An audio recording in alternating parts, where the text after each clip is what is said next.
Joining me to unpack this now, Mr. Abiodun Keripe is the MD, Afri-Invest Consulting Limited, to help us understand the issue here. It's great to have you, sir. Good morning. Morning. So looking at the Q4 2025 survey from Central Bank of Nigeria, the trend there says is showing a broad rise in loan defaults across households and businesses. The paradox, defaults are spiking, despite increased credit availability and rising demand for loans. So I'm wondering, fine, credit is available, but looking at the MPR in 2025, 27%. It did stay at 27.5 most of, the earlier part of the year. Indeed. Then we had that one cut, and we got to 27%. Yeah. So it almost seems like a no-brainer. You see the credit is available, but we see the price tag on it. It's expensive. Yes. I mean, yes, it is what it is. I mean, the MPR is the base lending rate, base interest rate. So if you look at it from the investment side or from the risk asset creation side, it forms the midpoint. So the farther away you are from the risk asset creation side, meaning from the lending or borrower perspective, the farther you are away from the MPR, the more expensive it is for you to borrow funds or borrow money or take credit from the banking system. Now, your risk profile determines how far you are away from that MPR. If you're, according to the report, a secured borrower or a large corporate, that means you're closer to the MPR, hence the spread is narrower. And then you're farther away, it means the spread is wider, and that means your risk is higher. So if the bank looks at me and says, I look like, or I seem like somebody that will pay back, I will be close to the MPR rate somewhat. But it's not just about looking at you and seeming. There are clear indicators, that check boxes that have to be ticked for you to be able to be closer to the, one of those things is transparency. The banks need to be sure that cash flow, right? They have a clear line of sight to cash flow, which would drive repayments, right? The next thing is, in fact, when you talk about credit, we talk about the 5 C's of credit, which is your personal credit worthiness, your personality, the next, and I can't recall all of those C's now, but collateral perhaps is the last of the C's that the bank would look at. Cash flow is one of those things. Your credibility is another. I can't recall the other 2 in between. So they need to ensure that those first 4 C's, you take them. Collateral is the last.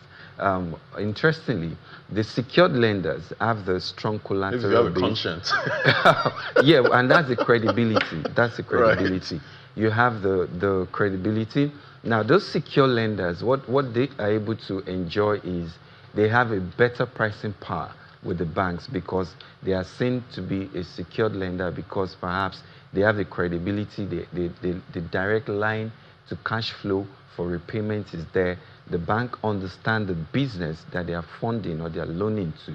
And more importantly, is that they are able to pay. Timeline for repayment is also clear.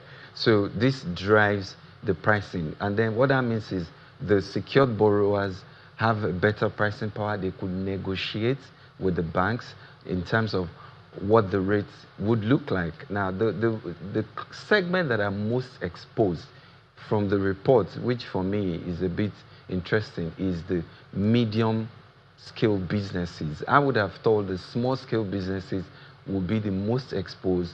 However, the medium-scale businesses seem to be most exposed. Now, why? That's what the default indices there. Medium enterprises, I think about 3.8 points. Large corporations, 6.0. Worst hit by FX volatility. Small businesses, 3.9 points. Hit by energy costs, weak demand. Households, unsecured, 3.0 points. I mean, household is what it is. So clearly, we are in an economy or in an era where we've seen very elevated interest rates, which is creating a lot of stress. I call it repayment stress on borrowers.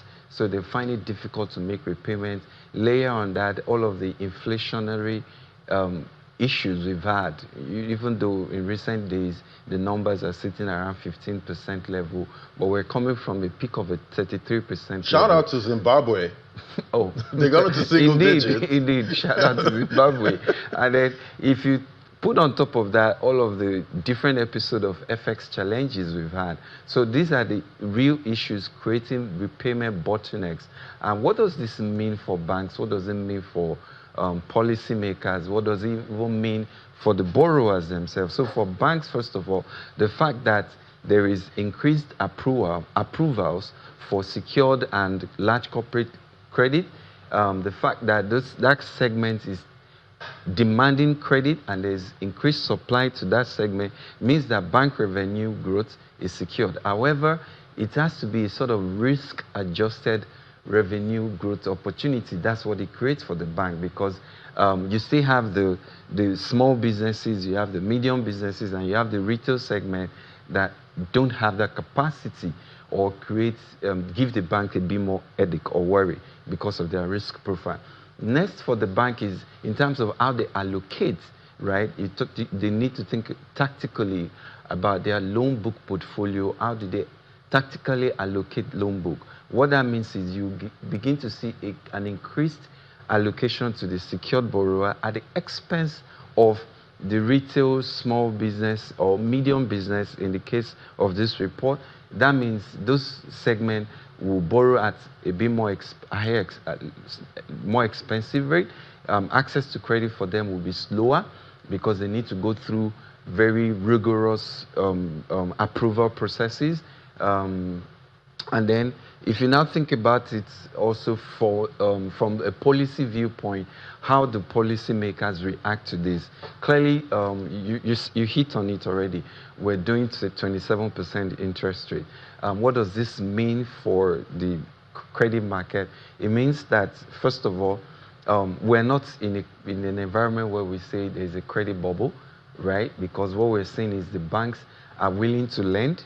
However, with a very, very high attention to risk. So risk-based pricing is what the model they're using to lend to these different segments. Which will shoot up the rates. Yeah, depending on who you are. Profile. And you did mention the 5 C's. Exactly. Character, capacity, capital, collateral, and conditions. Conditions, right. Yeah, thank you. So for policymakers, they need to understand that we're not, there's no scare of a credit bubble. What that means is policymakers need to also look at the different segments. Although we tried this prior CBN administration, where you talk about targeted lending to different sectors or borrower segments. We didn't get it quite right, that era. We seem to have a bit more diligent CBN administration, right, that seem to understand and know what they're doing. So perhaps they want to look again at a different borrower segment to see how they can do some targeted risk-based pricing for those different segments, such that the policy formulation, critical sectors that we need, and then you cannot underplay the role of small businesses in an economy such as ours. We talk about the informal sector, how large that sector is, that perhaps we're not even able to fully capture the capacity of that sector, right, because of the lack of access to data, information, and all the other challenges. So, and that's a sector that still powers economic growth for the entire country. So you want to ensure that how are they able to ensure access to data? And if you look into that report again, it tells you that approval to small businesses is slow, but not as slow as medium businesses. So what that tells me is the banks are able to maintain one-on-one relationship with small business owners. And that's critical to loan approval processes, critical to evaluating the risk attached to that business.